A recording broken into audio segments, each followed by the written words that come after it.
Bismillahirrahmanirrahim. Assalamualaikum warahmatullahi wabarakatuh. Bro, jumpa kembali dengan HS Channel.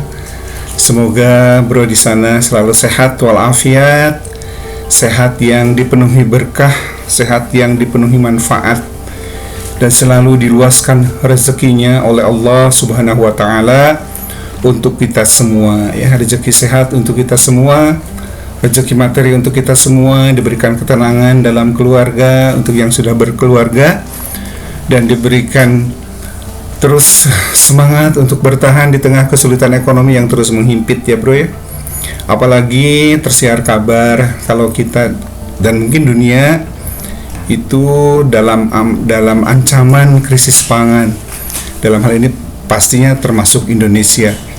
Tersiar kabar juga beras sudah mulai merangkak naik dan ada beberapa kategori beras yang sudah mulai langka katanya.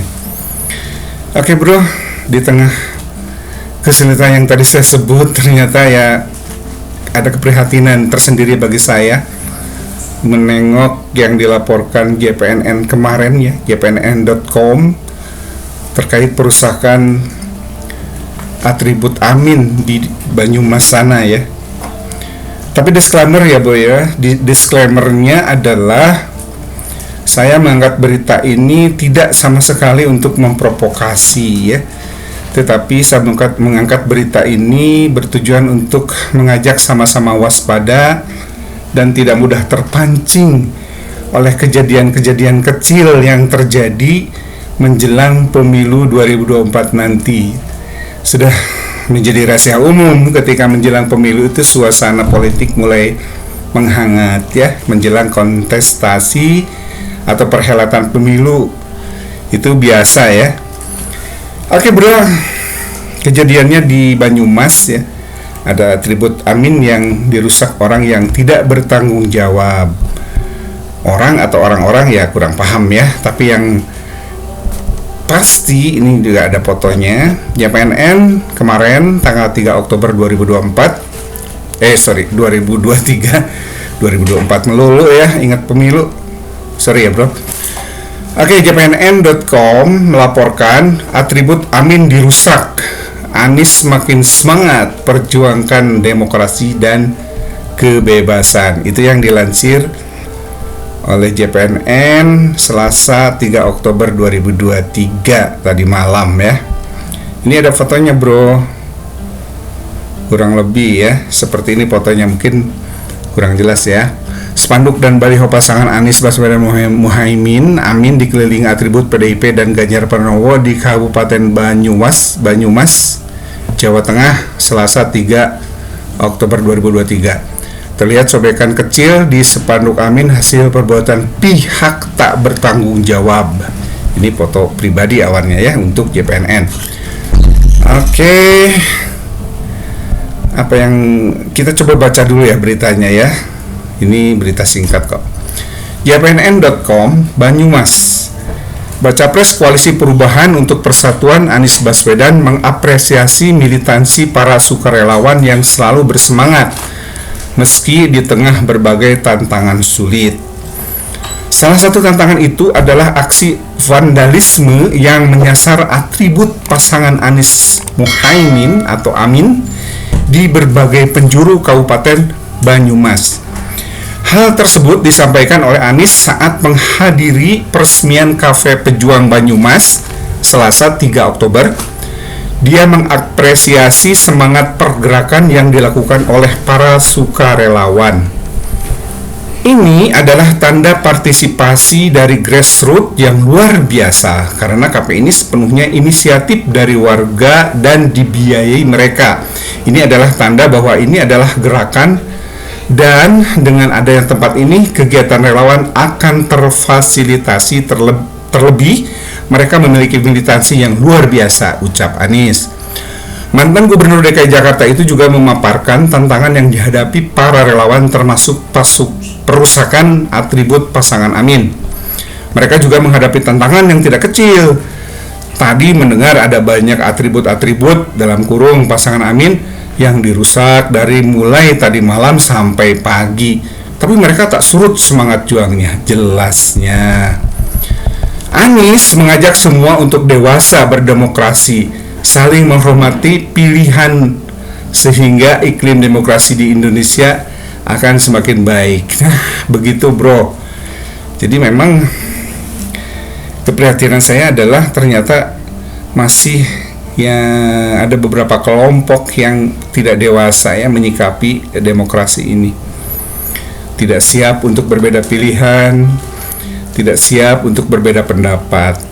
Padahal dalam era demokrasi berbeda pilihan, berbeda pendapat adalah hal biasa. Kita harus bisa saling menghormati tanpa harus terpecah belah, bro ya. Jangan sampai karena beda pilihan, karena beda arah perjuangan atau arah politik, sebutlah seperti itu, kita kemudian terpecah belah sebagai anak bangsa. Itu sama sekali jangan sampai ya. Tapi dalam hal ini memang kita juga harus waspada ya dengan kejadian seperti ini. Jangan sampai kita terpancing, bahkan sampai kita terjebak untuk menuduh. Jangan sampai seolah-olah wah ini yang merusak ini pasti si A, si B, atau kelompok A, kelompok B yang notabene lawan politik dari Amin misalnya. Jangan, belum tentu ya. Makanya dalam foto tadi juga ada penjelasan ya dilakukan oleh orang yang tidak bertanggung jawab ya, hasil perbuatan pihak yang tidak bertanggung jawab. Begitu di foto ada penjelasannya. Pun nanti kalau jangan sampai tapi ya terjadi misalnya ada perusakan atribut Pak Ganjar atau PDIP atau Pak Prabowo, jangan sampai kemudian menuduh seolah-olah itu dilakukan oleh lawan politiknya. Belum tentu, karena adalah hal biasa ya menjelang perhelatan pemilu ini. Kadang memang ada beberapa pihak yang memancing di air keruh supaya kita berpecah belah, supaya kita saling bermusuhan. Ini yang harus kita waspadai. Kita jangan sampai terjebak menuduh satu pihak yang lain, sehingga kita akhirnya terjebak dalam sebuah konflik horizontal. Jangan sampai. Inilah yang harus kita waspadai bersama, sehingga kita pupuk saja semangat untuk dewasa berdemokrasi, seperti yang disampaikan Pak Anies tadi ya. Di akhir sambutannya Pak Anies mengatakan, mari kita sama-sama sadari kita adalah masyarakat yang siap berdemokrasi. Kebebasan memilih, kebebasan berpendapat harus kita hormati, dan itu salah satu yang akan kami perjuangkan. Jangan sampai ada rasa takut mengemukakan pendapat di negeri ini. Tandasnya betul ya, bahwa kita harus sadari bahwa kita sebagai rakyat tentu harus siap berdemokrasi, karena memang negara kita adalah negara demokrasi. Secara teori negara kita adalah negara berdemokrasi. Mudah-mudahan prakteknya juga mengarah ke sana, walaupun ya menurut beberapa laporan dunia, pihak internasional, katanya indeks prestasi dari indeks demokrasi kita ini menurun ya. Tapi mudah-mudahan ke depan bisa kembali naik ya indeks demokrasinya. Nah, itulah bro berita pendek yang dilansir oleh JPNN kemarin ya bro ya. Hikmahnya adalah atau pelajarannya adalah kita harus sama-sama waspada dan jangan mudah terpancing, karena memang kondisi politik sekarang sudah mulai menghangat, mengingat perhelatan besar di demokrasi ini sudah sebentar lagi ya akan terjadi sekitar bulan Februari nanti di 2024, sehingga sangat memungkinkan ada pihak-pihak tertentu yang tidak menginginkan kita bersatu, memecah belah ya, dan menebar permusuhan.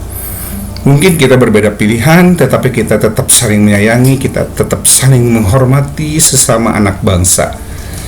Tidak peduli ras, tidak peduli golongan, tidak peduli agama, kita bersaudara, kita sama-sama anak bangsa, tentu harus bersatu padu membangun negeri ini, membaikkan Indonesia menjadi negeri yang berkeadilan, negeri yang rakyatnya sejahtera. Itu yang harus kita perjuangkan bersama, dan musuh bersama kita adalah ketidakadilan, ketidaksejahteraan. Itu musuh bersama kita. Siapapun kita, apakah kita pendukung Pak Anies, apakah kita pendukung Pak Prabowo, apakah kita pendukung Pak Ganjar. Karena bagaimanapun saya sebagai rakyat jelata berharap siapapun mereka yang terpilih, tetap semangat utamanya adalah mensejahterakan bangsa secara ikhlas, bukan mengejar kedudukan, bukan mengejar jabatan yang notabene itu hanya sementara ya. Apalagi namanya maut itu tidak mengenal waktu. Kita akan berpulang, semua akan dipertanggungjawabkan. Di mana kita berpihak, semua akan dipertanggungjawabkan nanti di akhirat. Kita ada di pihak mana? Masalah kalah atau menang, saya kira itu biasa dalam sebuah kompetisi. Yang terpenting adalah posisi kita terdefinisi dengan baik. Kita ada di pihak mana dan kita berjuang untuk apa, ya. Tentunya ajakan saya adalah kita berjuang dengan penuh keikhlasan satu sama lain untuk membangun Indonesia menjadi lebih jaya, ya, lebih bermartabat, lebih maju lagi. Itu saja barangkali bro dari laporan singkat yang disampaikan oleh jpnn.com, ya. Saya kutip dari jpnn.com yang dikeluarkan atau dirilis kemarin, ya, beritanya. Akhir kata, saya berharap semoga kita sama-sama memupuk kedewasaan dalam berdemokrasi, dan kita satu sama lain mengembangkan semangat saling menghormati, saling menghargai, dan intinya adalah sesama anak bangsa kita tetap saling menyayangi. Tidak peduli suku kita apa, tidak peduli ras kita apa, tidak peduli agama kita apa, yang namanya bangsa atau anak bangsa Indonesia harus tetap bersatu padu untuk membangun Indonesia menjadi lebih baik, ya. Itu saja barangkali bro. Semoga sehat selalu ya di sana, dan itu tadi ya, semoga Allah Subhanahu wa taala terus meluaskan rezeki untuk kita ya di tengah kesulitan-kesulitan ini. Semoga kita tetap bisa bertahan dan kita tetap mendapat ketenangan dalam keluarga. Oke, saya akhiri. Aku qouli hadza wa astaghfirullah li wa lakum. Wassalamualaikum warahmatullahi wabarakatuh.